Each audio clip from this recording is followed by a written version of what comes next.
News Now, your weekly source for up-to-date open source and technology-related news. I'm your host, Merrick Counts, and I will be guiding you through this journey of technology news. Like always, we're going to start off with security warnings. So for all of you here for your security bulletin, here it is. First thing, the NSA and FBI have warned us about fancy bears. So if you see a bear wearing a top hat, you know to run or make loud noises, whatever the bear recommendation is. But these fancy bears happen to be Russian, so they'll also have a thick accent most likely. But in actuality, the fancy bear did release a rootkit called, I don't know how to pronounce it, Drovorug. It's Drovorug. So go ahead, look it up, see what you need to do. It is a Linux kernel rootkit. All right. If you don't know what fancy bears are, some people call them Microsoft specifically calls them Strontium, and then there is also Pawnstorm and apt28, Czar Team, very Russian, and anyways, probably most likely related to the GRU. Next thing up on the security, there was the Earn It Act. This was a act very much around the safety and exploitation of children online, which I fully support. Unfortunately, a lot of these are being driven by politicians who don't quite understand encryption and data safety protection. So go ahead and read up on it. Thankfully, it looks like the bill has been patched and we're moving on. Then it looks like OneRN, the WannaCry wannabe, it looks like they want to stop. They contacted a security agency to give up the master decryption keys. It seems like they never intended for it to go as far as it did. Some might wonder why they started to do that in the first place. All right, so that's the big security bulletins for this week. Let's move on to open source. All right, so the Kden Live video editing had a huge release. So if you're into video editing on Linux and want to use an open source tool, it's worth a check out. They redid everything, new interface, a whole bunch of performance boosts, and it is quite fantastic. SUSE contributes EarnX to the Cloud Foundry Foundation. NVIDIA forced, there's a parental warning on here. This is very explicit content. NVIDIA forced the Linux kernel condom. So we now have a nice strong wrapper around the GNU portions to keep NVIDIA from tainting our kernels. So the links for that are below. On Kubernetes side, so moving on to Kubernetes focus, this actually is the end of a KubeCon 2020 EU, so the European KubeCon. So there was a lot of great content there.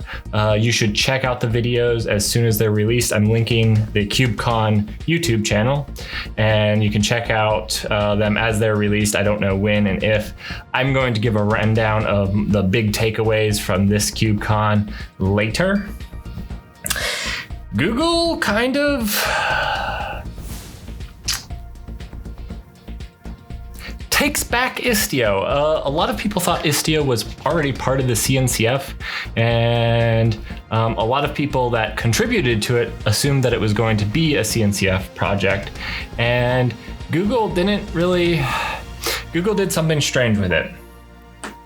So they gave the CNCF, or they gave the copyright to another foundation that they own and manage. But the weird thing here is that the CNCF really is for managing trademarks and whatnot. So while they still say that the management is open and they are looking to diversify the management of the project, it throws up some big warnings. And so I decided that I would give you some other service meshes if you're in the market and are kind of put off by the whole fact that Google did this. There's Linkerd SMI console, Kuma, Envoy Proxy, and Mesh. Links to those projects can be found on Google, as long as Google's not having another outage.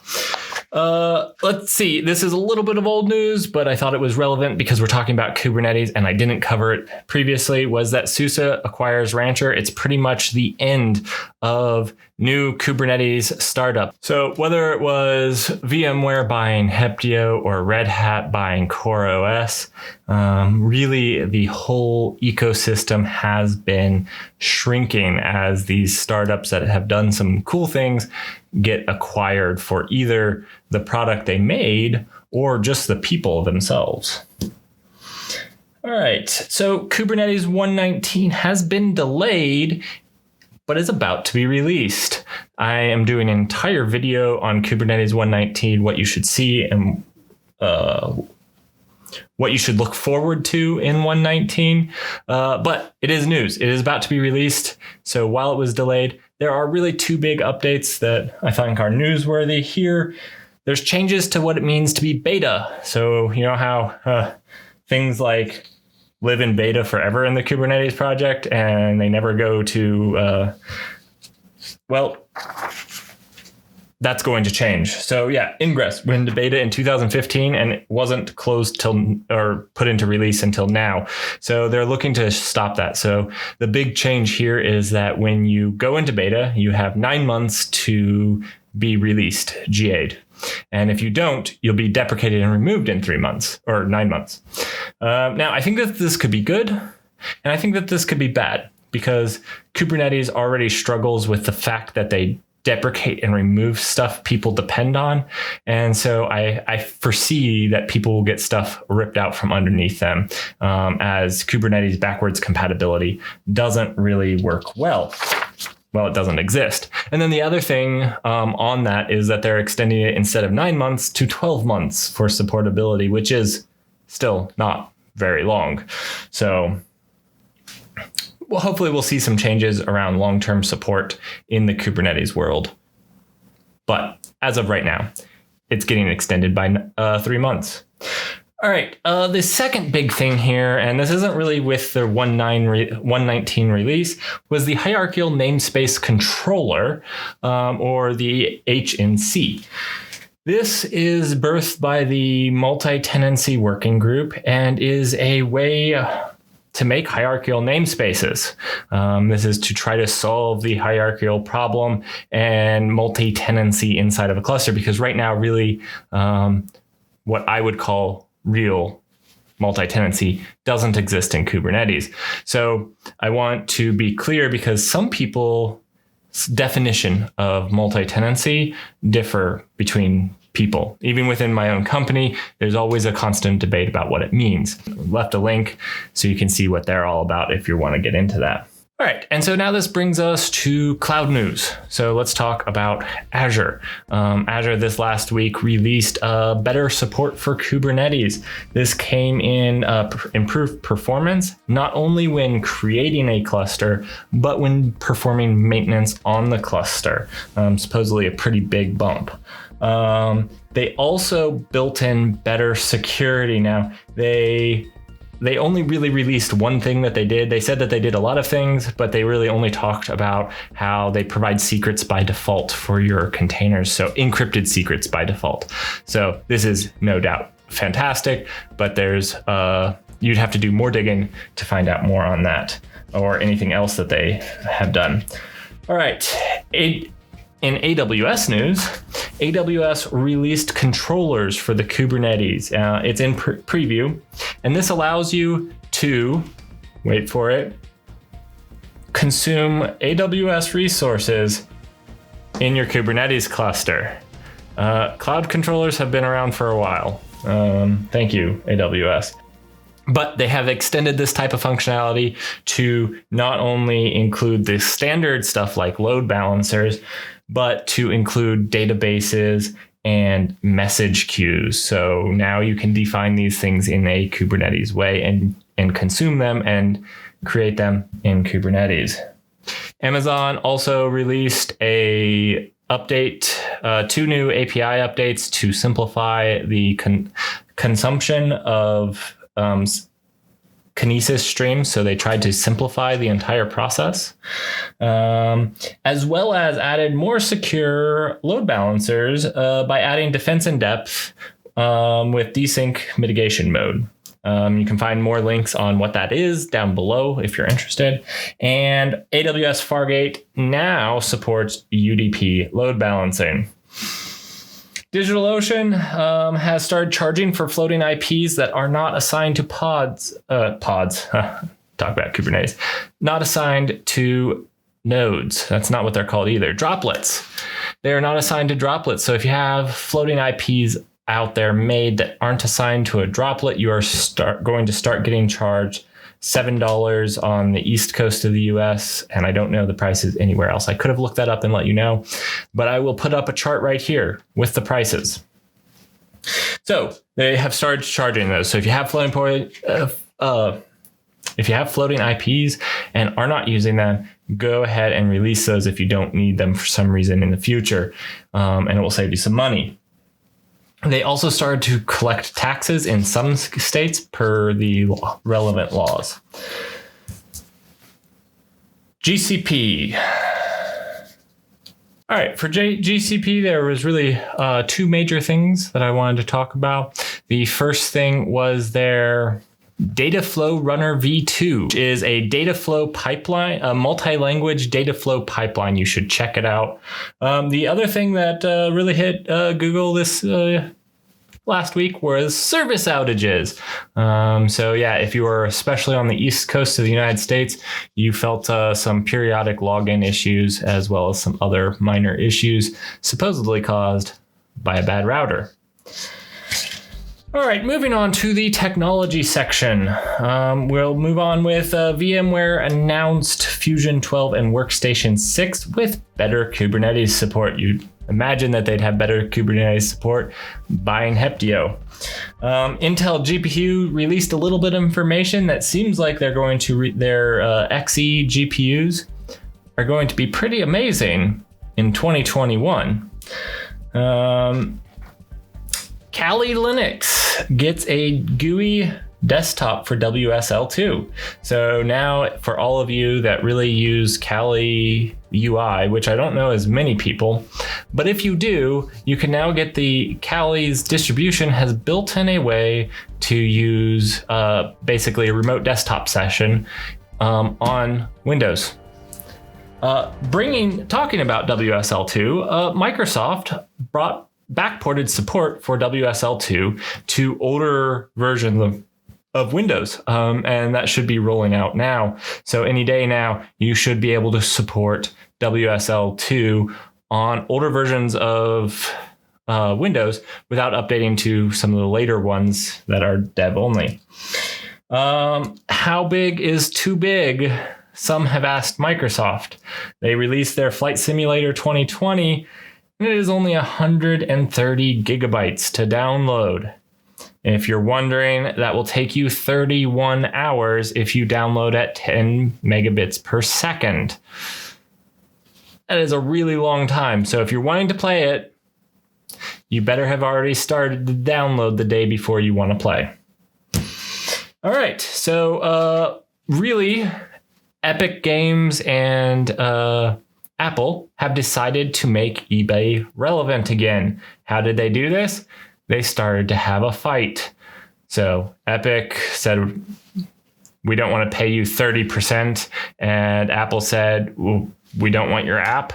And so now, if you have an iPhone that has Fortnite on it, you can sell it on eBay for a lot of money. We're talking about thousands of dollars. So if you want Fortnite on an iPhone really badly for some reason, go check out eBay. BackBlaze released their Q2 hard drive stats. So if you support a NAS, if you have a home NAS, this is where I go every single quarter when I buy a new hard drive to check out what the best lifespans are, what are the average probabilities of failures, and it has a ton of good information. That link is below.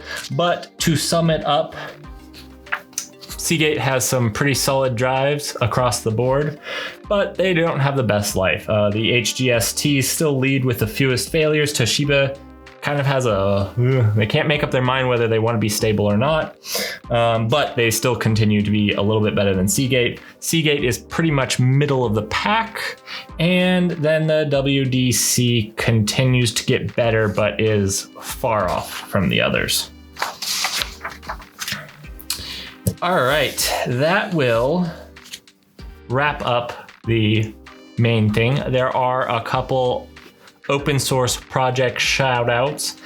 With those, I'd like to first talk about Terraformer. So if you've ever been stuck and you've created all your infrastructure and then you're like, man, I'd really like to manage this with Terraform, but I already created it all. Terraformer is the thing that does the opposite thing that Terraform does. It creates Terraform files out of your infrastructure already. So if you're in that predicament, go ahead and check out Terraformer. HA Proxy dashboard, anybody? Have you ever been running HA Proxy and wanted to see those sweet graphs? You know that is where the money's at. There is a HA Proxy Wii. I'm sure that Nintendo is very happy about that name. HA Proxy Wii is a pretty sweet graphical interface for HA Proxy. It's worth a look. And then DigitalOcean released a really cool technical debt blog post that I thought was worth a mention. If you want to look at technical debt and somebody go over how that technical debt grew, why it formed that way, because most people actually have a reason for it, and sometimes it's harder to explain how things look so bad now but made so much sense when you did it 6 years ago. And they did an excellent breakdown on this, so the link to that is below. And that is it for Null News Now. I hope that you guys found yourself informed on the news in the tech industry. If you thought that there was something missing here that should have been in it, my bad for missing it, but also your bad. You should be on the Discord channel, link below, and sending me things that you see on the news so I can share them with everyone else. So please join the Discord channel and be posting news there, so I can help keep everyone informed. If you did not like this video, I need you to hit that subscribe button, stick around, and see if these videos get any better for science. I'm going to be doing news. And I at first was going to do it monthly, but then there was too much stuff that happened every single week to just pick out the highlights of an entire month. And so I'm going to try to do it weekly. And if there's not a whole lot going on in a week, I might skip that week. But that would be the only reason I'll skip. I'll try to bring you guys the open source Linux news once a week here on Friday night. It will be Friday night, Saturday morning. On Sunday, every single week, by Sunday. So I hope you like this. Like the video if you did, to let me know that you liked the news. And I had a lot of fun making this, obviously. So if you didn't like the video, I don't expect that you'll ever hear this right here. So I'm glad you didn't stick around. Thank you, everybody. And I hope that you have a fantastic next week.